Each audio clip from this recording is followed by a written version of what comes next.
Hi hello viewers, welcome to social post TV. నేను మీ శ్వేత. So మనం అందరం కూడా గత 2-3 రోజులుగా ఈ మంచు ఫ్యామిలీలో జరుగుతున్న వివాదం అయితే చూస్తూనే ఉన్నాము. మరి దాని గురించి మనతో పాటు డిస్కస్ చేయడానికి మన స్టూడియోలో ఉన్నారు హైకోర్టు అడ్వకేట్ సుబ్బు గారు. నమస్తే సార్. నమస్కారం. ఎలా ఉన్నారు? చాలా బాగున్నా, మీరు ఎలా?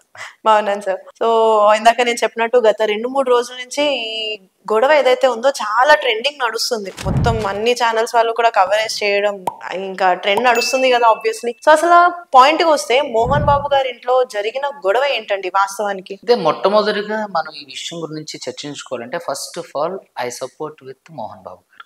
ఎందుకు అంటే ఒక తండ్రిగా, ఒక నటుడిగా, అదేవిధంగా ఒక రాజ్యసభ సభ్యుడిగా, అంటే రాజకీయ నాయకుడిగా ఆయనకి చాలా అపారమైనటువంటి అంటే నాలెడ్జ్.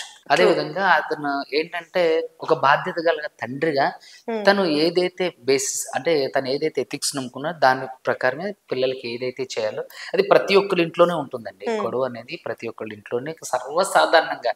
ఈ రోజు మీ ఇంట్లో కానివ్వండి, మా ఇంట్లో ఏదో ఒక సందర్భంలో ఏదో ఒక రోజు ఖచ్చితంగా దాన్ని ఫేస్ చేయాల్సింది. కానీ దీన్ని పబ్లిక్ డొమైన్ లోకి రావడం అనేది చాలా బాధాకరం. ఏంటంటే ఇంటి గుట్టు బయట కదా. ఇదేంటంటే మోహన్ బాబు గారు ఒక తండ్రిగా ఆయన ఆవేదన కరెక్ట్. అదే విధంగా ఇప్పుడు మంచు మనోజ్ గారు ఉన్నారు, ఆయన సపోర్ట్ చేయాలి అని అంటే ఐ హ్యావ్ నో పాయింట్.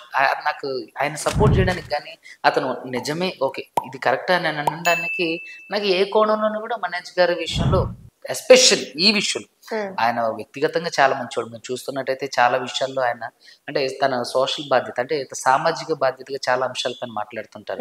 ఆయన అంటే నాకు మంచి అభిమానం. కానీ ఒక కుటుంబ సమస్యకు వచ్చేసేసరికి అదే 4 గోడల మధ్య తేల్చుకోవాల్సింది ఈరోజు మనం మాట్లాడుకోవడం సమాజంలో చూసేంత వరకు కూడా అంటే పరువు పోగొట్టుకునే కాడికి తీసుకొచ్చుకోవడం అనేది అది నిజంగా చాలా బాధపడాల్సిన విషయం.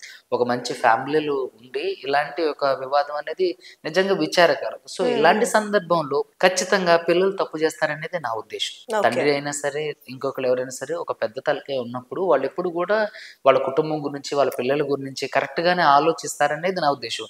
నేను ఎందుకు ఈ మాటలు మాట్లాడుతానంటే మోహన్ బాబు గారిది ఒక ఆడియో మనకి రిలీజ్ అయింది. చూస్తే అది నిజంగా చాలా బాధపడ్డా. ఆయన వే ఆఫ్ కన్వర్జేషన్ లో మంచి మనోజ్ గారితో అది వాయిస్ ఎస్ఎంఎసా లేదంటే ఆయనతో మాట్లాడిన కాన్వర్జేషనా, కానీ మనం ఆ కాన్వర్జేషన్ మొత్తం చూస్తుంటే ఏంటంటే చాలా బాధ అనిపించింది.